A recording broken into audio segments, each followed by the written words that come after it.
प्रबाद पुरुष बिजु पट्टनायक 109तम जन्म जयंती पालन।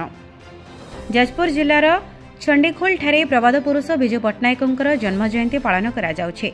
सूचना अनुसार जाजपुर बड़चुणा बीजेडी पक्षर बिजु पट्टनायक 109तम जन्म जयंती पालित हो जाइछे। बड़चुणा बीजेडी नेता कैप्टेन राजनारायण महापात्र नेतृत्व में बिजु जयंती पालित हो जाइछे। चंडीखोल ठारे राजनारायण महापात्र एक विशाल शोभायात्रा पहुंची बिजु पट्टनायक प्रतिमूर्ति पुष्पमाल्य अर्पण करथिले। बड़चुणा ब्लॉकर बीजेडी सभापति, जिला परिषद उपाध्यक्ष, पंचायत समितिर अध्यक्ष, बड़चुणा बीजेडी तृणमूल स्तर में नेता और कर्मी सामिल होते।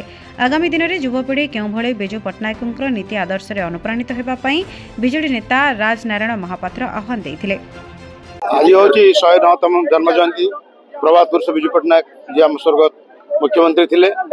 से खाली ओडिशार पुत्र नथिले, से सारा पृथ्वीर ख्याति अर्जन करछंती। यदि देखा जाए कलिंग एयरलाइंस करथिले साउथ आफ्रिका रे, से होचंती ओडिशार पुत्र एवं तांका विषय एतिकी कह जाय पारे से खाली बिजु जनता दल मध्य सीमित नथिले, खाली ओडिशार सीमित नथिले बा भारतर सीमित नथिले, तांको इंडोनेशियार भूमिपुत्र मध्य आख्या करछंती।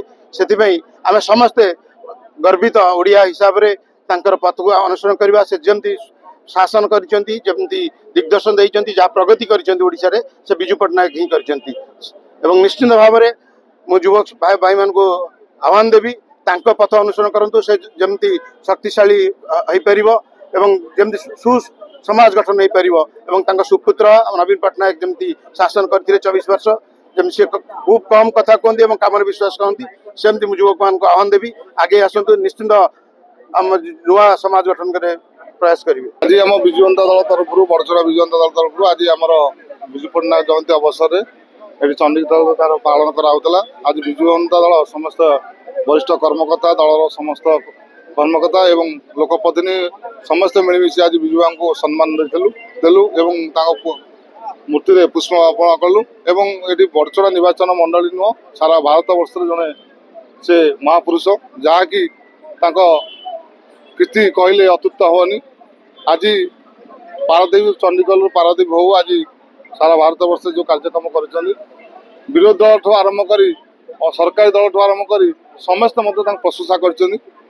निश्चित भाव में बिजु बाबू ना आम नामित बिजु जनता दल आम समस्त मिलमिशी आज बिजु जनता दल जन्मदिवस अवसर समस्त एकजुट हेल्ले बिजु जनता दल वर्ष आगे जीव।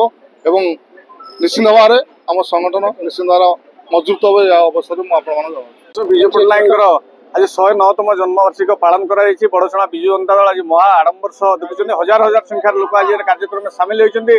प्रभात पुरुष बिजु पट्टनायक जो आज आम चंडीगढ़ छक ढाईचे, ये हूँ केवल तांकरी अवदान। आज भारत वर्ष मानचित्र में चंडीगढ़ स्थान पाई केवल मान्यवर जे पूर्वतन मुख्यमंत्री बिजु पट्टनायक जे स्वर्गत आमर जहाँ नाम बिजु जनता दल गठन कराई। आज चंडीखोल पारादीप कथा हो, आज दैतर आज पारादीप कथा हो, बालेश्वर ब्रह्मपुर कथा हो, जो संयोगीकरण मध्यमस्थल रास्ता से केवल बिजु बाबू आज से कार्यक्रम होती। आज बड़चुणा बिजु जनता दल आज संगठित होती समस्ते गोटे धारे पंचायत समितिर अध्यक्ष, उपाध्यक्ष, आम जिला परिषद, सरपंच, नोमिनी समस्त दलर कर्मकर्ता आम समस्त सामिल होइछु। आज कार्यक्रम सफल होइछि, आगु कार्यक्रम आउरी जोरदार हम आज कार्यक्रम में शपथ नहीं।